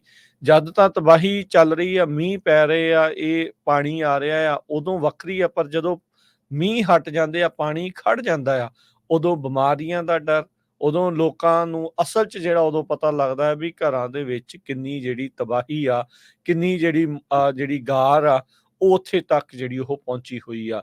ਸੋ ਉੱਥੇ ਜਿਹੜੇ ਦਰਿਆ ਵਗਦੇ ਨੇ ਬਲੂ ਰਿਜ ਮਾਊਂਟੇਨਸ ਦੇ ਇਰਦ ਗਿਰਦ, ਉਹ ਹੁਣ ਪਾਣੀ ਭਾਵੇਂ ਉਹਨਾਂ ਦੇ ਵਿੱਚ ਘਟ ਚੁੱਕਾ ਹੈ, ਪਰ ਜਦ ਪਾਣੀ ਵਧਿਆ ਸੀ ਮੀਂਹਾਂ ਦੇ ਕਰਕੇ, ਇਸ ਜਿਹੜੇ ਹਰੀਕੇਨ ਦੇ ਕਰਕੇ, ਉਹਨੇ ਲੋਕਾਂ ਨੂੰ ਕਿਸੇ ਜੋਗਾ ਵੀ ਜਿਹੜਾ ਉਹ ਨਹੀਂ ਛੱਡਿਆ ਹੈਗਾ। ਸੋ ਹਿਸਟੋਰਿਕ ਜਿਹੜੇ ਸਟਾਰਮਸ ਆ ਉਹਨਾਂ ਦੇ ਕਰਕੇ ਜਿਹੜੀ ਬਹੁਤ ਵੱਡੀ ਜਿਹੜੀ ਮੁਸ਼ਕਲ ਆ ਉਸ ਦਾ ਸਾਹਮਣਾ ਜਿਹੜਾ ਆ ਸਾਰੇ ਲੋਕਾਂ ਨੂੰ ਹੀ ਕਰਨਾ ਜਿਹੜਾ ਉਹ ਪੈ ਰਿਹਾ ਆ। ਲੋਕ ਪਰੇਸ਼ਾਨ ਨੇ ਵੀ ਹੋਊਗਾ ਕਿ ਘਰਾਂ ਦੇ ਘਰ ਰੁੜਦੇ ਜਿਹੜੇ ਉਹ ਨਜ਼ਰ ਆ ਰਹੇ ਆ, ਜਿੱਦਾਂ ਕੋਈ ਜਿਹੜੀ ਉਹ ਕਿਸ਼ਤੀ ਜਿਹੜੀ ਉਹ ਜਾ ਰਹੀ ਹੋਵੇ, ਲੋਕਾਂ ਦੀਆਂ ਗੱਡੀਆਂ, ਹੁਣ ਸਾਰਾ ਕੁਛ ਜਿਹੜਾ ਇਸ ਟਾਈਮ ਪੂਰੀ ਤਰ੍ਹਾਂ ਕੰਮ ਖਰਾਬ ਹੋਇਆ ਪਿਆ ਆ। ਜਿਹੜੇ ਉੱਥੋਂ ਦੇ ਗਵਰਨਰ ਨੇ ਸਾਊਥ ਕੈਰੋਲੀਨਾ ਦੇ, ਉਹ ਲੋਕਾਂ ਨੂੰ ਸ਼ਾਂਤੀ ਤੇ ਸਬਰ ਬਣਾ ਕੇ ਰੱਖਣ ਦੇ ਲਈ ਆਖ ਰਹੇ ਆ। ਕਹਿੰਦੇ ਵੀ ਅਸੀਂ ਟਰਾਈ ਕਰ ਰਹੇ ਆ ਜਲਦੀ ਤੋਂ ਜਲਦੀ ਜਿਹੜੀ ਪਾਵਰ ਆ ਉਹ ਲੋਕਾਂ ਦੀ ਜਿਹੜੀ ਉਹ ਵਾਪਸ ਆ ਸਕੇ। ਅਜੇ ਇੱਦਾਂ ਦੇ ਹਾਲਾਤ ਜਿਹੜੇ ਆ ਉਹ ਬਹੁਤ ਮੁਸ਼ਕਲ ਜਿਹੜੇ ਉਹ ਬਣੇ ਪਏ ਹੈਗੇ ਆ। ਸੋ ਦੇਖੋ ਅੱਗੇ ਕੀ ਬਣਦਾ ਆ, ਪਰ ਜਿਹੜੀਆਂ ਤਸਵੀਰਾਂ ਜੋ ਲੇਟੈਸਟ ਆ ਰਿਹਾ ਆ ਹਰਜੋਤ ਸਿੰਘ ਜੀ, ਉਹ ਬਹੁਤ ਹੀ ਖਤਰਨਾਕ, ਦਿਲ ਕੰਬਾਊ ਜਿਹੜੀਆਂ ਤਸਵੀਰਾਂ ਉਹ ਆ ਰਹੀਆਂ ਆ। ਜਿੱਦਾਂ ਤੁਸੀਂ ਦੱਸ ਰਹੇ ਸੀ ਵੀ 100 ਤੋਂ ਵੱਧ ਜਿਹੜੀਆਂ ਮੌਤਾਂ ਹੋਈਆਂ ਆ, ਹਰ ਇੱਕ ਸੂਬੇ ਦੇ ਵਿੱਚ ਇਹ ਜਿਹੜੀਆਂ ਮੁਸ਼ਕਲਾਂ ਦਾ ਸਾਹਮਣਾ ਲੋਕਾਂ ਨੂੰ ਇਸ ਟਾਈਮ ਕਰਨਾ ਜਿਹੜਾ ਉਹ ਪੈ ਰਿਹਾ ਹੈਗਾ ਆ। ਤੇ ਇਸ ਦੇ ਜਿਹੜੇ ਆંકੜੇ ਆ ਇਹ ਹੋਰ ਵਧਣ ਦੇ ਕਿਆਸ ਰਹੀਆਂ ਨੇ, ਇਹ ਵੱਧ ਜਾਣੇ ਆ ਕਿਉਂਕਿ ਅਜੇ ਵੀ ਜਿਹੜੇ ਸੈਂਕੜੇ ਲੋਕ ਆ ਉਹ ਮਿਸਿੰਗ ਦੱਸੇ ਜਾ ਰਹੇ ਜੀ। ਸੋ ਟੋਟਲ ਹੁਣ ਤੱਕ 115 ਮੌਤਾਂ ਕਨਫਰਮ ਹੋ ਚੁੱਕੀਆਂ, ਜਿਨ੍ਹਾਂ ਚ ਨਾਰਥ ਕੈਰੋਲੀਨਾ ਚ 47, ਸਾਊਥ ਕੈਰੋਲੀਨਾ 26, ਜਾਰਜੀਆ ਚ 25, ਫਲੋਰੀਡਾ ਚ 11, ਟੈਨਸੀ ਚ 4 ਤੇ ਵਰਜੀਨੀਆ ਚ 2। ਇੱਕ ਵਾਰੀ ਫੇਰ ਸਰੋਤਿਆਂ ਨੂੰ ਦੱਸਦੇ ਜਾਈਏ, ਅਸੀਂ ਪੰਜਾਬੀ ਰੇਡੀਓ USA ਦੇ ਉੱਤੇ ਕਿਸੇ ਤਰ੍ਹਾਂ ਦਾ ਫੰਡ ਰੇਜ਼ਿੰਗ ਨਹੀਂ ਕਰਦੇ, ਕਿਉਂਕਿ ਆਪਣੇ ਬੰਦੇ ਫਿਰ ਬਲੇਮ ਕਰਨ ਲੱਗੇ, ਕਮੈਂਟ ਨਹੀਂ ਲਾਉਂਦੇ। ਜਦੋਂ ਤੋਂ ਹੀ ਆਪਾਂ ਪੰਜਾਬੀ ਰੇਡੀਓ USA ਸ਼ੁਰੂ ਕੀਤਾ ਸੀ, ਅਸੀਂ ਉਦੋਂ ਹੀ ਕਿਹਾ ਸੀ ਕੋਈ ਵੀ ਫੰਡ ਰੇਜ਼ਿੰਗ ਨਹੀਂ ਕਰਾਂਗੇ, ਨਾ ਅਸੀਂ ਕਰਦੇ। ਪਰ ਹਾਂ, ਕਮਿਊਨਿਟੀ ਦੀ ਕੋਈ ਵੀ ਜਿਹੜਾ ਸੇਵਾ ਕਰ ਰਿਹਾ ਹੈਗਾ ਆ, ਜਾ ਰਿਹਾ ਆ, ਉਹਦੀਆਂ ਜਿਹੜੀਆਂ ਅਨਾਉਂਸਮੈਂਟਸ ਆ, ਆਪਣੇ ਲੋਕਾਂ ਤੱਕ ਮੈਸੇਜ ਪਹੁੰਚਾਉਣਾ, ਉਹ ਬਿਨਾਂ ਕਿਸੇ ਪੈਸੇ ਲਏ ਤੋਂ ਆਪਾਂ ਪਿਛਲੇ 13 ਸਾਲਾਂ ਤੋਂ 14 ਸਾਲਾਂ ਤੋਂ ਪਹੁੰਚਾਇਆ ਆ ਤੇ ਆਪਾਂ ਇਹ ਪਹੁੰਚਾਉਂਦੇ ਵੀ ਰਹਾਂਗੇ। ਸੋ ਇੱਕ ਵਾਰੀ ਫੇਰ, ਜੇ ਕੋਈ ਵੀ ਆਪਣੀ ਆਰਗੇਨਾਈਜੇਸ਼ਨ ਕਿਸੇ ਵੀ ਸਟੇਟ ਦੇ ਵਿੱਚ ਇਹ ਰਾਹਤ ਇਕੱਠਾ ਕਰ ਰਹੀ ਆ, ਕਿਸੇ ਤਰ੍ਹਾਂ ਦੀ ਹੈਲਪ ਦੇ ਲਈ ਉਹਨਾਂ ਨੇ ਕੋਈ ਅਨਾਉਂਸਮੈਂਟ ਕਰਨੀ ਹੈਗੀ ਆ, ਉਹ ਜ਼ਰੂਰ ਆਪਾਂ ਸਾਨੂੰ ਕਾਲ ਕਰ ਦਿਓ 408 272 5200 ਦੇ ਉੱਤੇ, ਤੇ ਅਸੀਂ ਆਪਣੇ ਸਰੋਤਿਆਂ ਦੇ ਨਾਲ ਉਹ ਸ਼ੇਅਰ ਕਰ ਦਾਂਗੇ। ਉਹ ਕਈ ਵਾਰੀ ਕੀ ਹੁੰਦਾ ਆ, ਜਿੱਦਾਂ ਜੁਬਾ ਸਿਟੀ ਤੋਂ ਪਿਛਲੀ ਵਾਰੀ ਟਰੱਕ ਗਏ ਸੀ, ਜਦੋਂ ਹੀ ਅਨਾਉਂਸ ਕੀਤਾ 2 ਦਿਨਾਂ ਦੇ ਵਿੱਚ ਪੂਰੇ ਦਾ ਪੂਰਾ ਜਿਹੜਾ ਟਰੱਕ ਆ ਉਹ ਰਾਜ ਸਮੱਗਰੀ ਦਾ ਭਰ ਗਿਆ ਸੀ। ਤੇ ਉਸ ਟਾਈਮ ਸਤਨਾਮ ਸਿੰਘ ਹੋਰ ਬਹੁਤ ਸਾਰੇ ਜਿਹੜੇ ਆਪਣੇ ਬੰਦੇ ਆ ਉਹ ਗਏ ਸੀ ਉੱਥੇ ਲੈ ਕੇ। ਸੋ ਬਹੁਤ ਹੀ ਜ਼ਿਆਦਾ ਤਬਾਹੀ, ਤੁਸੀਂ ਦੇਖੋ ਵੀ ਜੇ ਅਮਰੀਕਾ ਵਰਗੇ ਮੁਲਕ ਦੇ ਵਿੱਚ ਜਦੋਂ ਤੁਸੀਂ 16 ਤੋਂ ਲੈ ਕੇ 20 ਇੰਚ ਤੱਕ ਮੀਂਹ ਪੈ ਜਾਏ, ਤੇ ਹਿਸਾਬ ਲਾ ਲਓ ਵੀ ਕੀ ਉੱਥੇ ਸੜਕਾਂ ਦਾ ਕੀ ਜਿਹੜਾ ਹਾਲ ਹੁੰਦਾ ਹੋਊਗਾ। ਇੱਕ ਮੈਂ ਬੀਬੀ ਦੇਖਦਾ ਸੀ, ਉਹਦਾ ਆਰਟ ਦਾ ਸਟੂਡੀਓ ਸੀ। ਹੁਣ ਆਰਟ ਜਿਹੜਾ ਕਈ ਵਾਰੀ ਮਿਲੀਅਨਸ ਆਫ ਡਾਲਰ ਚ ਹੁੰਦਾ, ਉਹ ਪੂਰੇ ਦਾ ਪੂਰਾ ਵਿਚਾਰੀ ਦਾ ਡੁੱਬ ਗਿਆ। ਤੇ ਸੋ ਬਹੁਤ ਲੋਕਾਂ ਦਾ ਜਿਹੜਾ ਨੁਕਸਾਨ ਆ ਉਹ ਹੁੰਦਾ ਆ। ਬਾਕੀ ਮੌਤਾਂ ਹਜੇ ਤੱਕ ਮਿਸਿੰਗ ਲੋਕ ਹੈਗੇ ਆ। ਸੋ ਜਿੱਦਾਂ ਦੀ ਵੀ ਜਿਹੜੀ ਕੋਈ ਹੈਲਪ ਕਰਨਾ ਚਾਹੁੰਦਾ ਆ, ਜ਼ਰੂਰ ਜਿਹੜੀਆਂ ਆਰਗੇਨਾਈਜੇਸ਼ਨ ਹੈਲਪ ਕਰਦੀਆਂ ਉਹਨਾਂ ਦੇ ਨਾਲ ਰਲ ਕੇ ਕਰੋ। ਜੇ ਕੋਈ ਮੈਸੇਜ ਹੋਇਆ ਉਹ ਜ਼ਰੂਰ ਆਪਾਂ ਤੁਹਾਡਾ ਸਾਰੇ ਆਪਣੇ ਜਿੰਨੇ ਵੀ ਸਰੋਤੇ ਆ ਉਹਨਾਂ ਨਾਲ ਸ਼ੇਅਰ ਕਰ ਲਾਂਗੇ। ਜੀ ਬਿਲਕੁਲ। ਅਗਲੀ ਜਿਹੜੀ ਹਰਜੋਤ ਸਿੰਘ ਜੀ ਗੱਲ ਕਰੀਏ ਮਿਡਲ ਈਸਟ ਦੇ ਵੱਲੋਂ ਜਿਹੜਾ ਆਪਾਂ ਰੁਖ ਕਰਦੇ ਆ, ਉੱਥੇ ਲੱਗਦਾ ਆ ਵੀ ਹਾਲਾਤ ਹੁਣ ਹੋਰ ਵੀ ਜ਼ਿਆਦਾ ਨਾਜ਼ੁਕ ਜਿਹੜੇ ਉਹ ਬਣ ਜਾਣਗੇ। ਹਜ਼ਬੁੱਲਾ ਦੇ ਜਿਹੜੇ ਮੇਨ ਲੀਡਰ ਨਸਰੁੱਲਾ ਨੂੰ IDF ਇਜ਼ਰਾਈਲੀ ਡਿਫੈਂਸ ਫੋਰਸਿਸ ਨੇ ਇੱਕ 에ਅਰ ਸਟ੍ਰਾਈਕ ਦੇ ਵਿੱਚ ਮਾਰ ਮੁਕਾਇਆ ਸੀ। ਇਸ ਦੀ ਪੁਸ਼ਟੀ ਖੁਦ ਹਜ਼ਬੁੱਲਾ ਨੇ ਵੀ ਜਿਹੜੀ ਉਹ ਕਰ ਦਿੱਤੀ ਸੀ। ਬੇਰੂਤ ਲਬਨਾਨ ਦੀ ਜਿਹੜੀ ਰਾਜਧਾਨੀ ਆ ਉਸ ਦੇ ਵਿੱਚ ਇਹ ਵਿਸਫੋਟ ਹੋਇਆ ਸੀ, ਇਹ ਧਮਾਕਾ ਹੋਇਆ ਸੀ। ਤੇ ਹੁਣ ਕਹਿੰਦੇ ਵੀ ਇਜ਼ਰਾਈਲ ਦੇ ਦੁਆਰਾ ਇਹ ਮੰਨਿਆ ਜਾ ਰਿਹਾ ਆ ਵੀ ਉਹ ਇੱਕ ਜਿਹੜਾ ਗਰਾਊਂਡ ਆਪਰੇਸ਼ਨ ਆ ਉਹ ਲੈਬਨਾਨ ਦੇ ਵਿੱਚ ਜਿਹੜਾ ਉਹ ਸ਼ੁਰੂ ਕਰਨ ਜਾ ਰਹੀ ਹੈ, ਜਿਸ ਤਰੀਕੇ ਦੇ ਨਾਲ ਉਹਨਾਂ ਨੇ ਗਾਜ਼ਾ ਦੇ ਵਿੱਚ ਕੀਤਾ ਸੀ। ਗਾਜ਼ਾ ਦਾ ਤੇ ਇਦਾਂ ਸੀ ਹਰਜੋਤ ਸਿੰਘ ਜੀ ਵੀ ਉਸ ਨੂੰ ਕਈ ਜਾਣੇ ਪੈਲਸਤੀਨ ਨੂੰ ਮੁਲਕ ਮੰਨਦੇ ਸੀ, ਨਹੀਂ ਸੀ ਮੰਨਦੇ, ਪਰ ਲੈਬਨਾਨ ਨੂੰ ਤਾਂ ਹੁਣ ਸਾਰੇ ਜਾਣੇ ਮੁਲਕ ਮੰਨਦੇ ਆ। ਇਜ਼ਰਾਈਲ ਹੁਣ ਲੈਬਨਾਨ ਦੇ ਉੱਤੇ ਜਿਹੜਾ ਚੜ੍ਹਾਈ ਕਰਕੇ ਜਾਊਗਾ, ਇਸ ਦੇ ਕੀ ਸਿੱਟੇ ਜਿਹੜੇ ਉਹ ਨਿਕਲਣਗੇ। ਕੱਲ ਜਿਹੜੇ 57 ਅਰਬ ਮੁਲਕਾਂ ਦੇ ਨੁਮਾਇੰਦੇ ਆ ਉਹ ਬੋਲ ਰਹੇ ਸੀ ਇੱਕ ਥਾਂ ਦੇ ਉੱਤੇ, ਕਹਿੰਦੇ ਵੀ ਅਰਬ ਮੁਲਕ, ਉਹਨਾਂ ਦਾ ਜਿਹੜਾ ਇੱਕ ਸਪੋਕਸ ਪਰਸਨ ਸੀ ਉਹ ਬੋਲ ਰਹੇ ਸੀ, ਕਹਿੰਦੇ ਅਰਬ ਮੁਲਕ ਤਾਂ ਚਾਹੁੰਦੇ ਆ ਵੀ ਸ਼ਾਂਤੀ ਹੋਵੇ, ਪਰ ਇਜ਼ਰਾਈਲ ਇਸ ਟਾਈਮ ਜਿਹੜਾ ਉਹ ਲੜਾਈ ਦੀ ਮੰਗ ਕਰ ਰਿਹਾ ਹੈ, ਲੜਾਈ ਜਿਹੜਾ ਉਹ ਚਾਹ ਰਿਹਾ ਹੈ ਵੀ ਲੜਾਈ ਹੀ ਜਿਹੜੀ ਉਹ ਲੱਗੀ ਰਵੇ। ਨੇਤਨਯਾਹੂ ਇਸ ਟਾਈਮ ਇਜ਼ਰਾਈਲ ਦੀ ਅਗਵਾਈ ਕਰ ਰਿਹਾ ਇਸ ਪੂਰੇ ਮਾਮਲੇ ਦੇ ਵਿੱਚ। ਇਜ਼ਰਾਈਲ ਨੇ ਕਹਿੰਦੇ ਵੀ ਅਮਰੀਕਾ ਨੂੰ, ਵਾਸ਼ਿੰਗਟਨ ਨੂੰ ਦੱਸ ਦਿੱਤਾ ਹੈ ਆਪਣੇ ਪਲਾਨਸ ਦੇ ਬਾਰੇ ਵੀ ਉਹ ਆਪਣਾ ਗਰਾਊਂਡ ਆਪਰੇਸ਼ਨ ਲੈਬਨਾਨ ਦੇ ਵਿੱਚ ਜਿਹੜਾ ਉਹ ਸ਼ੁਰੂ ਕਰਨ ਜਾ ਰਹੇ ਹੈਗੇ। ਹਜ਼ਬੁੱਲਾ ਜਿਹੜਾ ਆ ਉਹ ਲੈਬਨਾਨ ਦਾ ਡਾਇਰੈਕਟਲੀ ਤਾਂ ਨਹੀਂ, ਪਰ ਈਰਾਨ ਦੇ ਦੁਆਰਾ ਜਿਹੜਾ ਉਸ ਨੂੰ ਸਮਰਥਨ ਲਗਾਤਾਰ ਮਿਲ ਰਿਹਾ ਆ। ਇਜ਼ਰਾਈਲ ਦੇ ਉਲਟ ਇਹਨਾਂ ਦੀ ਲੜਾਈ ਅੱਜ ਦੀ ਨਹੀਂ, ਕਦ ਦੀ ਜਿਹੜੀ ਉਹ ਚੱਲਦੀ ਆ ਰਹੀ ਹੈਗੀ ਆ। ਸੋ ਹੁਣ ਇਜ਼ਰਾਈਲ ਤੇ ਹਜ਼ਬੁੱਲਾ ਦੇ ਦਰਮਿਆਨ ਹਮਾਸ ਤੋਂ ਬਾਅਦ ਚ ਇਹ ਲੜਾਈ ਜਿਹੜੀ ਉਹ ਲੱਗਣ ਜਾ ਰਹੀ ਆ।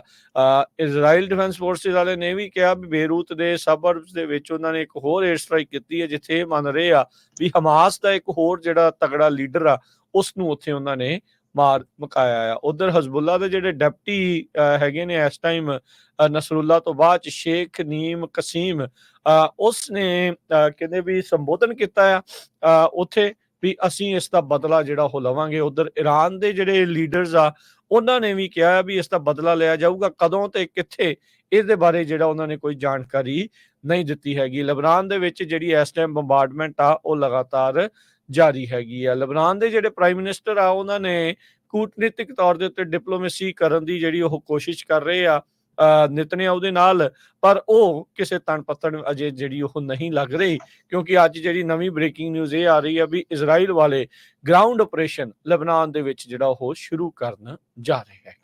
ਸੋ ਮਿਡਲ ਈਸਟ ਇਸ ਵੇਲੇ ਜਿਸ ਤਰ੍ਹਾਂ ਆਪਾਂ ਕਹਿ ਸਕਦੇ ਹਾਂ ਅੱਗ ਬਣਿਆ ਹੋਇਆ ਹੈਗਾ ਆ। ਬਾਈਡਨ ਐਡਮਿਨਿਸਟ੍ਰੇਸ਼ਨ ਡਰ ਰਿਹਾ ਆ ਵੀ ਈਰਾਨ ਵਾਲੇ ਇਜ਼ਰਾਈਲ ਨੂੰ ਅਟੈਕ ਕਰ ਸਕਦੇ ਹੈਗੇ ਆ, ਤੇ US ਜਿਹੜਾ ਆ ਉਹ ਪੂਰੀ ਤਰ੍ਹਾਂ ਇਜ਼ਰਾਈਲ ਦੀ ਸਪੋਰਟ ਦੇ ਉੱਤੇ ਹੈਗਾ। ਪਿਛਲੇ ਦਿਨਾਂ ਦੇ ਵਿੱਚ ਆਪਾਂ ਤੁਹਾਡੇ ਨਾਲ ਖਬਰਾਂ ਸਾਂਝੀਆਂ ਕੀਤੀਆਂ ਸੀ ਵੀ ਅਮਰੀਕਾ ਵਾਲਿਆਂ ਨੇ ਹੋਰ ਜਿਹੜੇ ਫੌਜੀ ਆ ਉਸ ਏਰੀਆ ਦੇ ਵਿੱਚ ਭੇਜੇ ਹੈਗੇ ਆ। ਜੁਆਇੰਟ ਡਿਫੈਂਸਿਸ US ਮਿਲਟਰੀ ਦੀਆਂ ਈਰਾਨ ਜਿਹੜੀ ਹੈਗੀ ਇਜ਼ਰਾਈਲ ਦੀ IDF ਉਹਨਾਂ ਨਾਲ ਰਲ ਕੇ ਕਰ ਰਹੇ ਹੈਗੇ ਆ।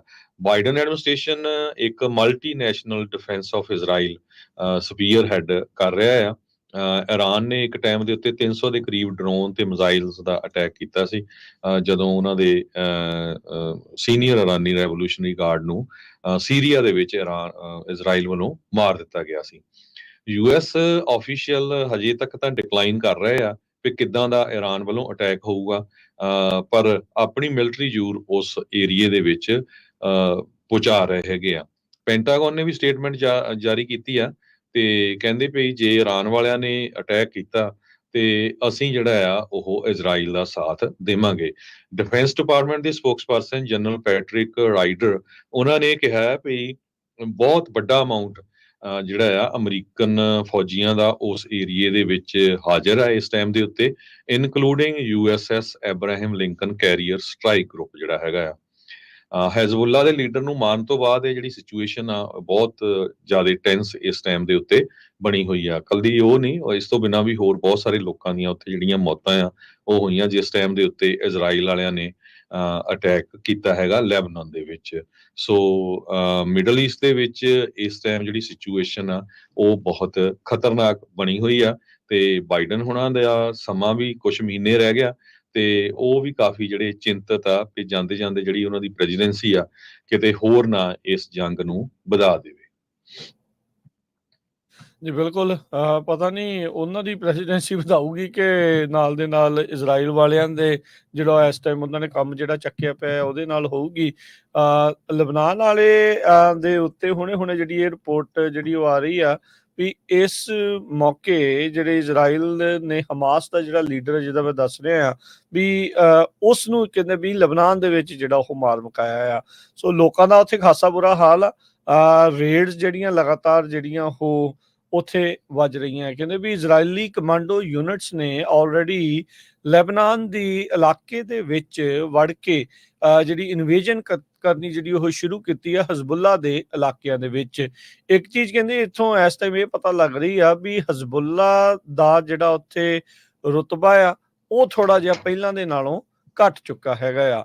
ਕਹਿੰਦੇ ਵੀ ਅਮਰੀਕੀ 2000 ਪਾਉਂਡ ਵਾਲਾ ਜਿਹੜਾ ਬੰਬ ਆ ਉਸ ਦੀ ਵਰਤੋਂ ਕੀਤੀ ਗਈ ਸੀਗੀ। ਹਜ਼ਬੁੱਲਾ ਦਾ ਜਿਹੜਾ ਚੀਫ ਆ ਹਸਨ ਨਸਰੱਲਾ ਉਸ ਨੂੰ ਜਿਹੜਾ ਉਹ ਮਾਰਨ ਦੇ ਲਈ CNN ਕਹਿੰਦੇ ਆ ਵੀ ਉਹਨਾਂ ਨੇ ਐਨਾਲਿਸਿਸ ਕਰਕੇ ਜਿਹੜਾ ਉਹ ਦੱਸਿਆ ਹੈਗਾ ਆ। ਕਹਿੰਦੇ ਵੀ ਵੀਡੀਓ ਜਿਹੜੀ ਪਬਲਿਸ਼ ਕੀਤੀ ਗਈ ਸੀ ਇਜ਼ਰਾਈਲੀ ਮਿਲਟਰੀ ਦੇ ਦੁਆਰਾ ਸ਼ਨੀਚਰਵਾਰ ਨੂੰ, ਜਿਸ ਦੇ ਵਿੱਚ ਦਿਖਾਇਆ ਗਿਆ ਸੀਗਾ ਵੀ ਜੈਟ ਜਿਹੜੇ ਉਹ ਬਰੂਦ ਲਈ ਜਾਂਦੇ ਆ ਤੇ ਕਹਿੰਦੇ ਵੀ ਉੱਥੋਂ ਇਹ ਪਤਾ ਲੱਗਾ ਸੀਗਾ ਵੀ USA ਮੇਡ BLU Blue 109 ਜਿਹੜੀ ਆ ਉਹ ਬੰਬ ਦੀ ਵਰਤੋਂ ਕੀਤੀ ਗਈ ਆ ਇਸ ਬੈਰੂਤ ਦੇ ਉਸ ਇਲਾਕੇ ਦੇ ਵਿੱਚ ਉਸ ਬਿਲਡਿੰਗ ਦੇ ਉੱਤੇ ਸੁੱਟਣ ਦੇ ਲਈ ਜਿੱਥੇ ਨਸਰੱਲਾ ਜਿਹੜਾ ਉਹ ਮੰਨਿਆ ਜਾ ਰਿਹਾ ਸੀ, ਜਿਸ ਨੂੰ ਉੱਥੇ ਉਹਨਾਂ ਨੇ ਮਾਰ ਮੁਕਾਇਆ ਹੈਗਾ। ਕਹਿੰਦੇ ਵੀ ਗਰੁੱਪ ਇਸ ਟਾਈਮ ਡਿਕਲਾਈਨ ਦੇ ਵਿੱਚ ਚੱਲ ਰਿਹਾ ਹੈ। ਸ਼ੀਆ ਜਿਹੜੇ ਮੁਸਲਮਾਨ ਨੇ ਉਹਨਾਂ ਦੀ ਜਿਹੜੀ ਇਹ ਪੈਰਵਾਈ ਕਰਦਾ ਹਜ਼ਬੁੱਲਾ ਦਾ ਇਹ ਗਰੁੱਪ ਹੈਗਾ ਆ, ਜਿਸ ਨੂੰ ਸ਼ੀਆ ਲੈਡ ਜਿਹੜਾ ਇੱਕੋ ਇੱਕ ਮੁਲਕ ਇਰਾਨ ਵਾਲੇ ਉਹਨਾਂ ਦਾ ਜਿਹੜਾ ਇਸ ਟਾਈਮ ਸਮਰਥਨ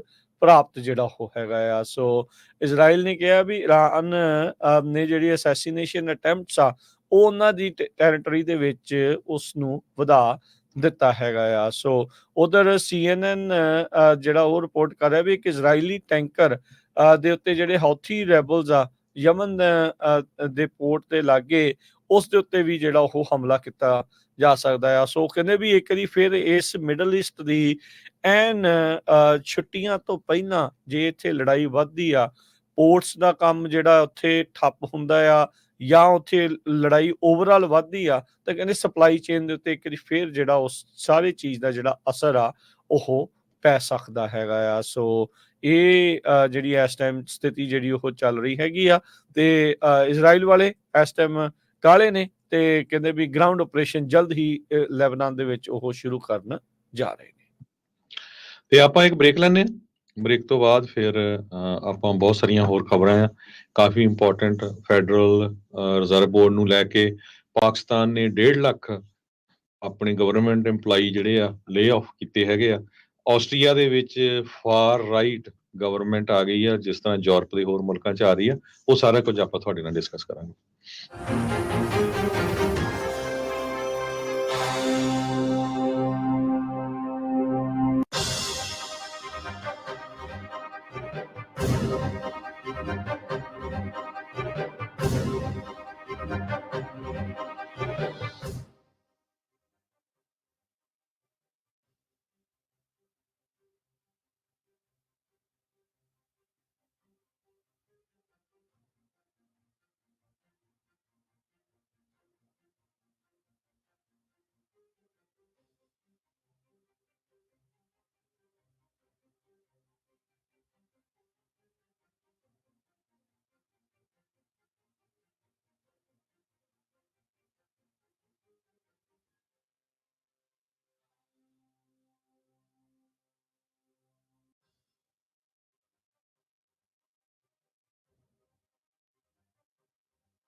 ब्रेक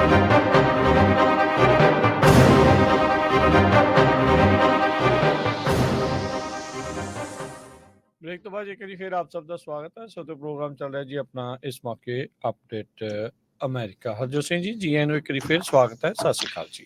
ਸਤਿ ਸ਼੍ਰੀ ਅਕਾਲ, ਧੰਨਵਾਦ ਜੀ ਆਇਆਂ ਨੂੰ। ਅਗਲੀ ਖਬਰ ਵੱਲ ਚੱਲੀਏ ਤੇ ਡਿਕੰਬੇ ਮਟੁੰਬੋ ਇਹ NBA ਦਾ ਪਲੇਅਰ ਸੀ 58 ਸਾਲਾਂ ਦਾ ਤੇ ਇਸ ਦੀ ਜਿਹੜੀ ਆ ਮੌਤ ਹੋ ਗਈ। ਕੰਗੋ ਦਾ ਰਹਿਣ ਵਾਲਾ ਕੰਬੋ ਅਮਰੀਕਾ ਦੇ ਵਿੱਚ ਡਾਕਟਰ ਬਣਨ ਆਇਆ ਸੀ ਤੇ 7 ਫੁੱਟ 2 ਇੰਚ ਇਹਦੀ ਹਾਈਟ ਸੀਗੀ। ਉਸ ਤੋਂ ਬਾਅਦ ਜਦੋਂ ਆਇਆ ਤੇ ਉਹਦੇ ਪੇਰੈਂਟਸ ਨੇ ਕਿਹਾ ਵੀ NBA ਸਪੋਰਟਸ ਵੱਲ ਜਾਣਾ ਚਾਹੀਦਾ ਹੈਗਾ ਤੇ 18 ਸੀਜ਼ਨ NBA ਦੇ ਜਿਹੜੇ ਆ ਉਸਨੇ ਖੇਲੇ ਤੇ ਬਹੁਤ ਤਕੜਾ ਪਲੇਅਰ ਸੀ ਤੇ ਅੱਜ ਉਸ ਦੀ ਜਿਹੜੀ ਆ 58 ਸਾਲਾਂ ਦਾ ਸੀ, ਕੈਂਸਰ ਦੇ ਨਾਲ ਮੌਤ ਹੋ ਗਈ ਜੀ। ਅਗਲੀ ਗੱਲ ਕਰੀਏ, ਜਿੱਦਾਂ ਬ੍ਰੇਕ ਤੋਂ ਪਹਿਲਾਂ ਤੁਸੀਂ ਆਸਟਰੀਆ ਦੀ ਗੱਲ ਦੱਸੀ ਸੀ। ਆਸਟਰੀਆ ਦੇ ਵਿੱਚ ਜਿਹੜੀ ਇੱਕ ਫਾਰ ਰਾਈਟ ਜਿਹੜੀ ਪਾਰਟੀ ਆ ਉਸ ਦੀ ਇਲੈਕਸ਼ਨ ਦੇ ਵਿੱਚ ਜਿੱਤ ਤੋਂ ਬਾਅਦ ਚ ਕਹਿੰਦੇ ਵੀ ਉਸਨੇ ਨਵੇਂ ਇੱਕ ਐਰਾ ਆ ਉਸ ਦੀ ਸ਼ੁਰੂਆਤ ਉੱਥੇ ਕਰ ਦਿੱਤੀ ਆ। ਫਰੀडम ਪਾਰਟੀ ਉੱਥੇ ਦੀ ਜਿਹੜੀ Austria the for right party ਆ, ਉਹਦੇ ਜਿਹੜੇ ਲੀਡਰ ਹਰਬਰਟ ਕਿਕਲ ਉਸਨੇ ਆਪਣੇ ਸਪੋਰਟਰਸ ਨੂੰ ਜਿਹੜੇ ਖੁਸ਼ੀ ਦੇ ਵਿੱਚ ਇਹ ਸਾਰੀਆਂ ਚੀਜ਼ਾਂ ਜਿਹੜੀਆਂ ਉਹ ਦੱਸੀਆਂ। ਕਿਕਲ ਦੀ ਪਾਰਟੀ ਨੇ, ਫਰੀडम ਪਾਰਟੀ ਨੇ 29.1% ਜਿਹੜੀਆਂ ਵੋਟਾਂ ਆ ਉੱਥੋਂ ਦੇ ਪ੍ਰੋਵੀਜ਼ਨਲ ਰਿਜ਼ਲਟਸ ਜਿਹੜੇ ਆਏ ਆ, ਮੁੱਢਲੇ ਰਿਜ਼ਲਟਸ ਆ ਉਹਦੇ ਵਿੱਚ ਜਿੱਤੀਆਂ ਆ। ਇਹ 3 ਪੁਆਇੰਟ ਵੱਧ ਨੇ ਉੱਥੋਂ ਦੀ ਜਿਹੜੀ ਪੁਰਾਣੀ ਕੰਜ਼ਰਵੇਟਿਵ ਪਾਰਟੀ ਆ, ਪੀਪਲ ਪਾਰਟੀ, ਉਸ ਦੇ ਨਾਲੋਂ, ਜੋ ਕਿ 26.4% ਦੇ ਉੱਤੇ ਰਹੀ ਹੈਗੀ ਆ। ਯੂਰਪ ਦੇ ਵਿੱਚ ਫਾਰ ਰਾਈਟ ਦੀ ਜਿਹੜੀ ਸਕਸੈਸ ਦੇ ਵਿੱਚ ਇੱਕ ਨਵੀਂ ਕੜੀ ਜਿਹੜੀ ਆ ਕਹਿੰਦੇ ਵੀ ਉਹ ਜੁੜੀ ਆ। ਚਾਹੇ ਉਹ ਹੰਗਰੀ ਦੀ ਜਿਹੜੀ ਗੱਲ ਹੋਵੇ, ਚਾਹੇ ਫਰਾਂਸ ਦੇ ਵਿੱਚ ਹੋਵੇ, ਤੇ ਹੁਣ ਆਸਟਰੀਆ ਦੇ ਵਿੱਚ ਵੀ ਜਿਹੜੇ ਫਾਰ ਰਾਈਟ ਗਰੁੱਪਸ ਆ, ਉਹਨਾਂ ਦੀਆਂ ਪਾਰਟੀਆਂ ਆ, ਉਹਨਾਂ ਨੂੰ ਜਿਹੜਾ ਉਹ ਲਗਾਤਾਰ ਹੁੰਗਾਰਾ ਮਿਲ ਰਿਹਾ ਹੈਗਾ ਆ। ਆਸਟਰੀਆ ਦੀਆਂ ਇਹਨਾਂ ਇਲੈਕਸ਼ਨ ਦੇ ਵਿੱਚ ਤਕਰੀਬਨ 75% ਜਿਹੜੀਆਂ ਉਹ ਟਰਨ ਆਊਟ ਰਿਹਾ, ਵੋਟਾਂ ਜਿਹੜੀਆਂ ਉਹ ਪਈਆਂ। ਤੇ ਆਸਟਰੀਆ ਦੇ ਵੋਟਰਸ ਨੇ ਇਸ ਇਲੈਕਸ਼ਨ ਦੇ ਵਿੱਚ ਜਿਹੜੇ ਕਹਿੰਦੇ ਵੀ ਉੱਥੇ 2 ਇਸ਼ੂ ਚੱਲ ਰਹੇ ਆ, ਮਾਈਗ੍ਰੇਸ਼ਨ ਦਾ ਤੇ ਅਸਾਈਲਮ ਦਾ।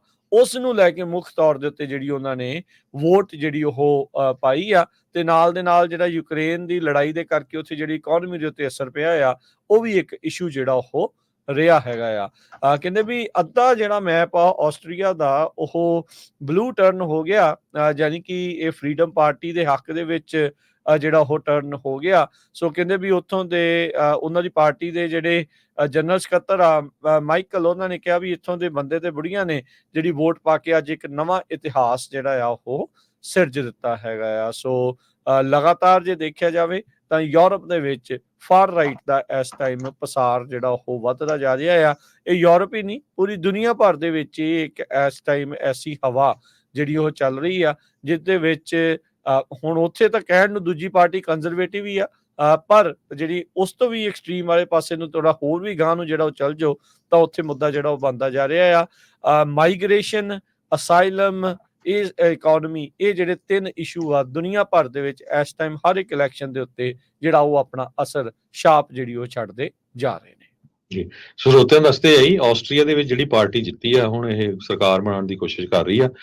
Hard line anti immigration policy ਦੇ ਉੱਤੇ ਕੰਮ ਕਰੂਗੀ ਤੇ ਪ੍ਰੋ ਰਸ਼ੀਅਨ ਪਲੇਟਫਾਰਮ। ਸੋ ਇਹ ਹੁਣ ਅਮਰੀਕਾ ਨੂੰ ਇੱਕ ਹੋਰ ਮੁਲਕ ਜਿਹੜਾ ਆ ਉਹਦੇ ਵੱਲ ਦੇਖਣਾ ਪਊਗਾ ਵੀ ਇਹ ਰਸ਼ੀਆ ਵੱਲ ਨੂੰ ਕਿੰਨਾ ਕੁ ਜਾਂਦਾ ਹੈਗਾ ਆ। ਜਿਹੜੇ ਮੌਜੂਦਾ ਆਸਟਰੀਆ ਦੇ ਪ੍ਰੈਜ਼ੀਡੈਂਟ ਹੈਗੇ ਅਲੈਗਜ਼ੈਂਡਰ ਵੈਂਡਰ ਬੈਲਨ, ਉਹਨਾਂ ਨੇ ਇਹ ਕਿਹਾ ਵੀ ਜੋ ਨਵੀਂ ਗਵਰਨਮੈਂਟ ਬਣਨ ਜਾ ਰਹੀ ਆ ਉਹਨੂੰ ਰਿਸਪੈਕਟ ਕਰਨੀ ਚਾਹੀਦੀ ਆ basic pillars of democracy.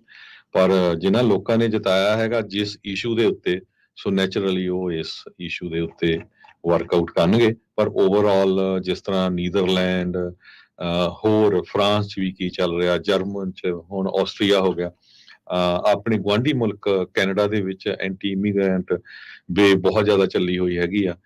So America ਦੇ ਵਿੱਚ ਵੀ ਇਦਾਂ ਦੀ ਸਿਚੁਏਸ਼ਨ ਬਣਦੀ ਆ। ਜਦੋਂ ਬਾਰਡਰ ਤੇ ਪਿਛਲੇ ਹਫ਼ਤੇ ਕਮਲਾ ਹੈਰਿਸ ਹੁਣੀ ਗਏ ਤੇ ਟਰੰਪ ਉਹਨਾਂ ਦੇ ਜੋ ਬਿਆਨ ਆਉਂਦੇ ਆ।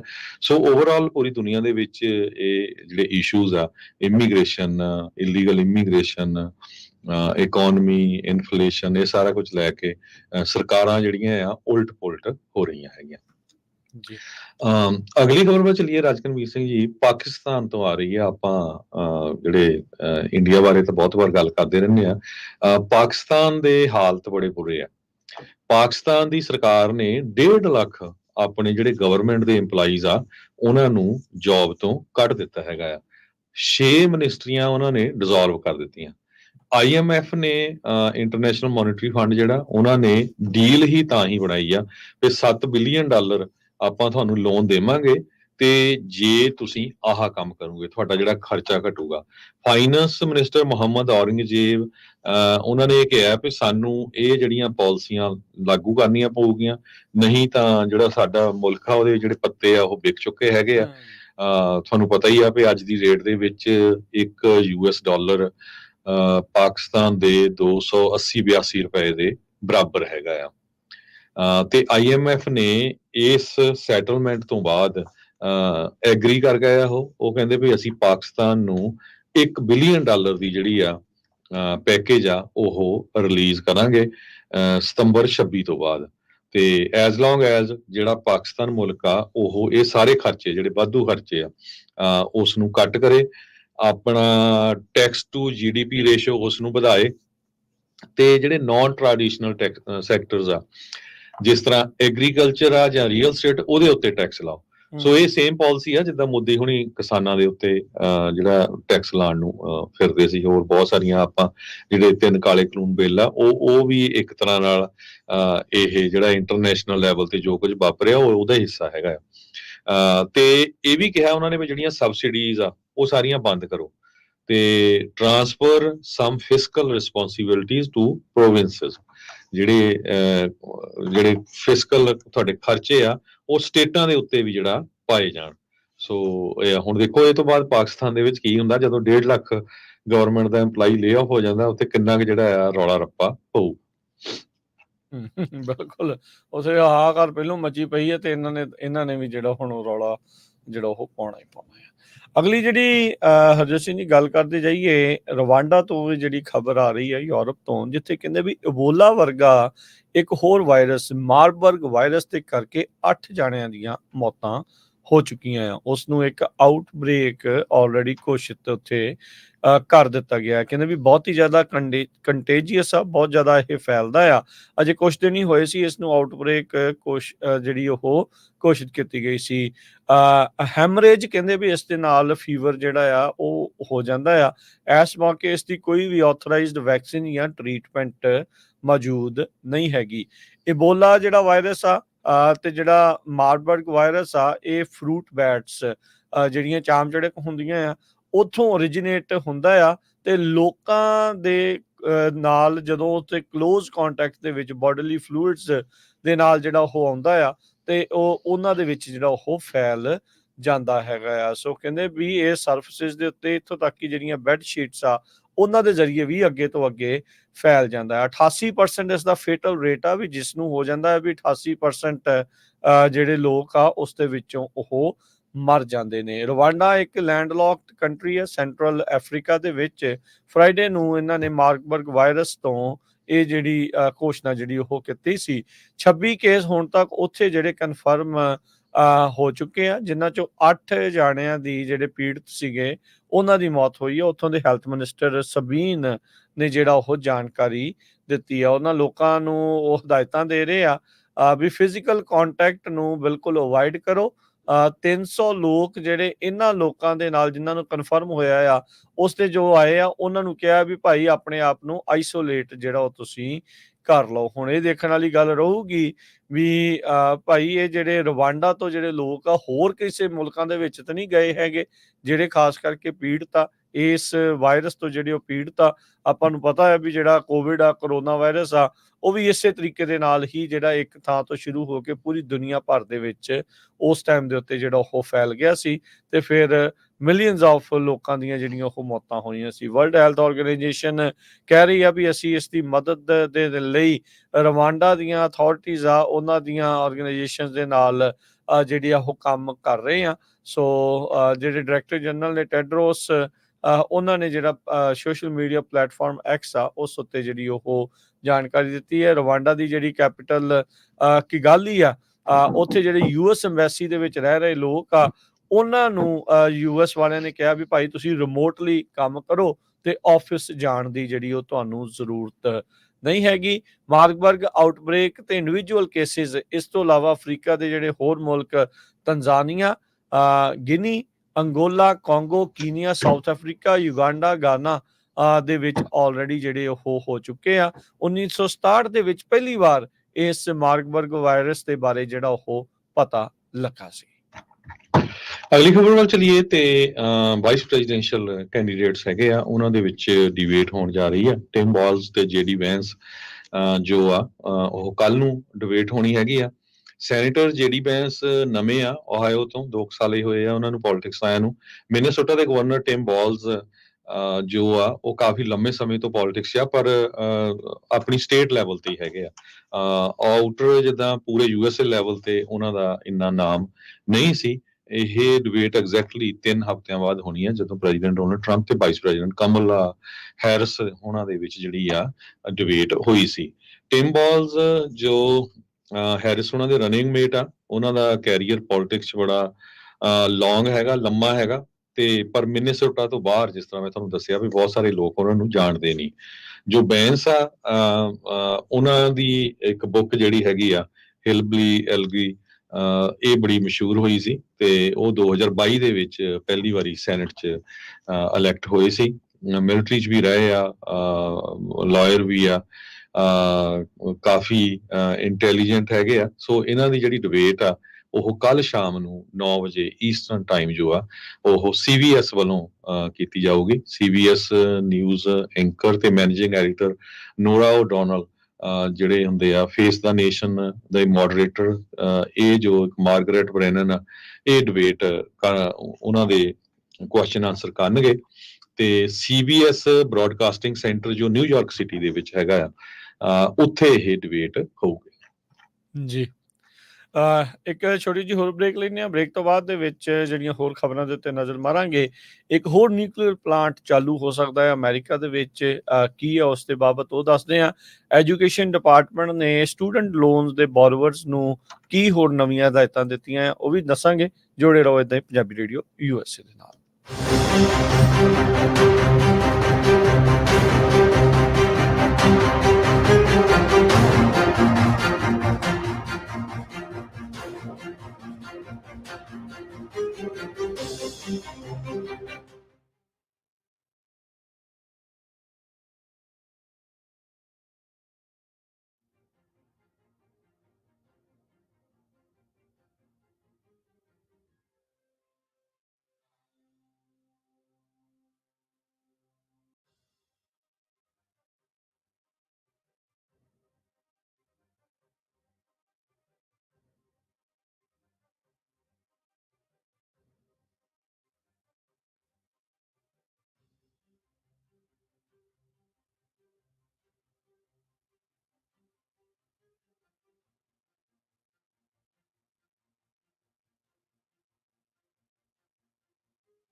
ब्रेक तो बाद एक बार फिर आप सबका स्वागत है। इस वक्त प्रोग्राम चल रहा है जी इस time update America. Harjot Singh ji ji आए एक बार फिर स्वागत है। सत श्री अकाल जी।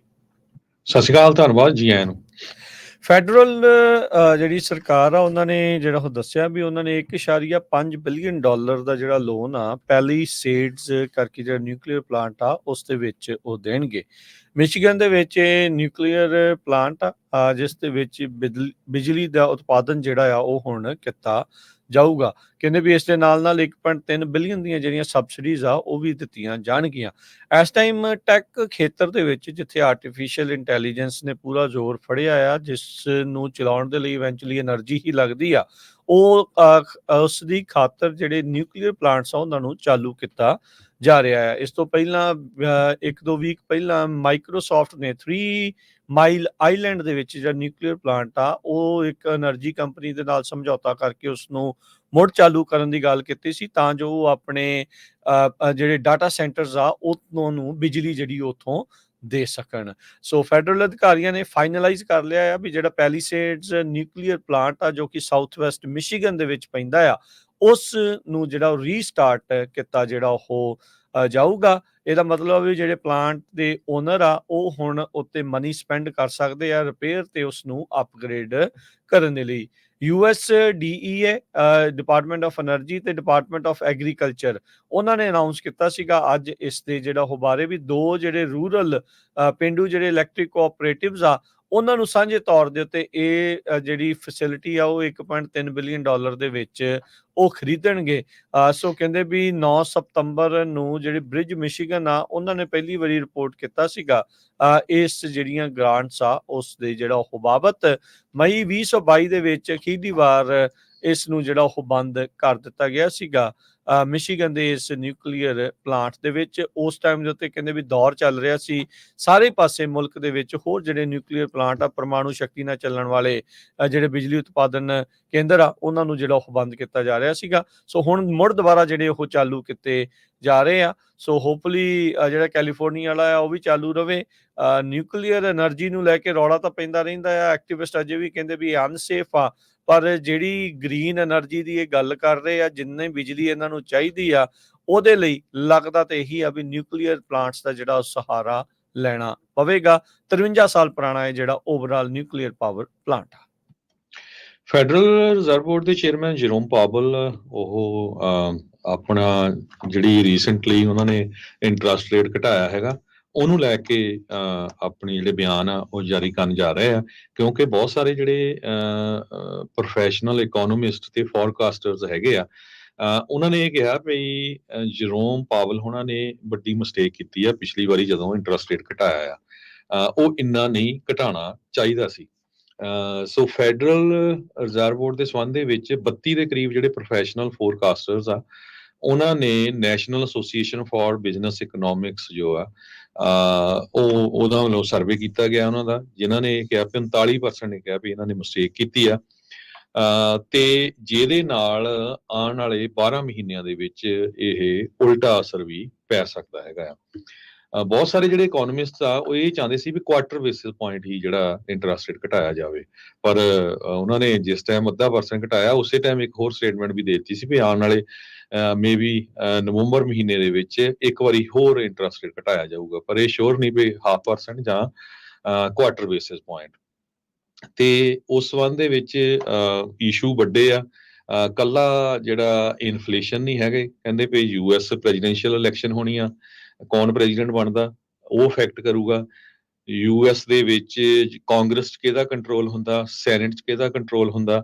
ਦੂਸਰੇ ਪਾਸੇ ਯੂਕਰੇਨ ਦੀ ਲੜਾਈ ਜਿਹੜੀ ਆ 2 ਸਾਲ ਤੋਂ ਵੱਧ ਸਮਾਂ ਹੋ ਗਿਆ ਤੇ ਪਿਛਲੇ ਕੁਝ ਦਿਨਾਂ ਦੇ ਵਿੱਚ ਮਿਡਲ ਈਸਟ ਦੇ ਵਿੱਚ ਜਿਹੜੀ ਜੰਗ ਆ ਉਹ ਹੁਣ ਪਾਲਸਤੀਨੀਅਨ ਵਾਲੇ ਏਰੀਆ ਨੂੰ ਛੱਡ ਕੇ ਹਮਾਸ ਵਾਲਾ ਏਰੀਆ ਛੱਡ ਕੇ ਹੁਣ ਲੈਬਨਾਨ 'ਚ ਵੀ ਸ਼ੁਰੂ ਹੋ ਗਈ ਆ। ਇਰਾਨ ਬਾਰੇ US ਨੇ ਅੱਜ ਸਟੇਟਮੈਂਟ ਜਾਰੀ ਕੀਤੀ ਆ ਵੀ ਉਹ ਕਿਸੇ ਟਾਈਮ ਵੀ ਅਟੈਕ ਕਰ ਸਕਦੇ ਆ। ਸੋ ਇਹ ਜਿਹੜੀ ਗਲੋਬਲ ਲੈਵਲ ਤੇ ਕੀ ਕੁਝ ਵਾਪਰ ਰਿਹਾ ਆ ਇਹ ਸਾਰਾ ਕੁਝ ਇਕੋਨਮੀ ਨੂੰ ਕਾਫੀ ਵੱਡਾ ਜਿਹੜਾ ਆ ਇਹ ਅਸਰ ਕਰ ਸਕਦਾ ਹੈਗਾ ਆ। ਸੋ ਦੇਖਦੇ ਹਾਂ ਫੈਡਰਲ ਰਿਜ਼ਰਵ ਬੋਰਡ ਦੇ ਚੇਅਰਮੈਨ ਇਸ ਸੰਬੰਧ ਦੇ ਵਿੱਚ ਕੀ ਕਹਿੰਦੇ ਹੈ।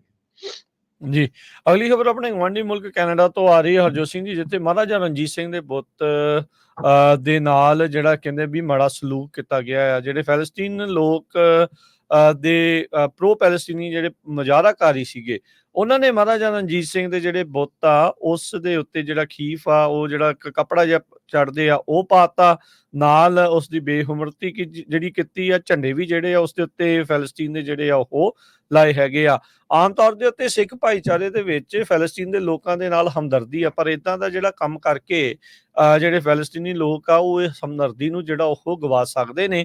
ਇਹ ਇਹਨਾਂ ਨੂੰ ਥੋੜੀ ਬਹੁਤੀ ਜਿਹੜੀ ਉਹ ਸਮਝ ਤੋਂ ਬੂਝ ਤੋਂ ਜਿਹੜਾ ਉਹ ਅਕਲ ਤੋਂ ਜਿਹੜਾ ਕੰਮ ਲੈਣਾ ਚਾਹੀਦਾ ਹੈ। ਇਜ਼ਰਾਈਲ ਦੇ ਨਾਲ ਤੁਹਾਡਾ ਜਿਹੜਾ ਆ ਉਹ ਟਾਕਰਾ ਹੈਗਾ ਆ, ਤੁਸੀਂ ਉਹਦੇ ਨਾਲ ਲੜ ਰਹੇ ਆ। ਆਮ ਲੋਕ ਹਮਦਰਦੀ ਜਿਹੜੇ ਪ੍ਰਗਟਾ ਰਹੇ, ਇੱਥੋਂ ਤੱਕ ਕਿ ਕੈਂਪਸਸ ਦੇ ਵਿੱਚ ਵੀ ਆਪਾਂ ਦੇਖਿਆ ਵੀ ਇਹਨਾਂ ਦੇ ਹੱਕਾਂ ਦੇ ਵਿੱਚ ਸਟੂਡੈਂਟਸ ਤੱਕ ਨੇ ਜਿਹੜੇ ਆ ਉਹ ਮੁਜ਼ਾਹਰੇ ਵੀ ਕੀਤੇ, ਉੱਥੇ ਜਿਹੜੇ ਕੈਂਪ ਵੀ ਲਾ ਕੇ ਬਹਿ ਗਏ, ਕਈਆਂ ਨੂੰ ਆਪਣੀਆਂ ਨੌਕਰੀਆਂ ਤੋਂ ਸਕੂਲ ਤੋਂ ਵੀ ਜਿਹੜਾ ਉਹ ਹੱਥ ਜਿਹੜੇ ਉਹ ਧੋਣੇ ਪਏ।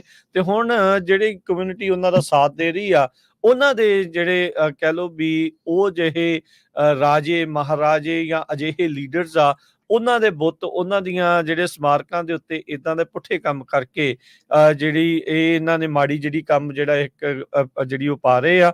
ਸੋ ਇਹ ਬੜੀ ਮੂਰਖਤਾ ਭਰੀ ਜਿਹੜੀ ਇਹਨਾਂ ਦੀ ਹਰਕਤ ਆ, ਤੇ ਇਹਦੇ ਨਾਲ ਜਿਹੜੀ ਸਿੱਖ ਹਮਾਇਤ ਆ ਉਹ ਗਵਾ ਸਕਦੇ ਆ।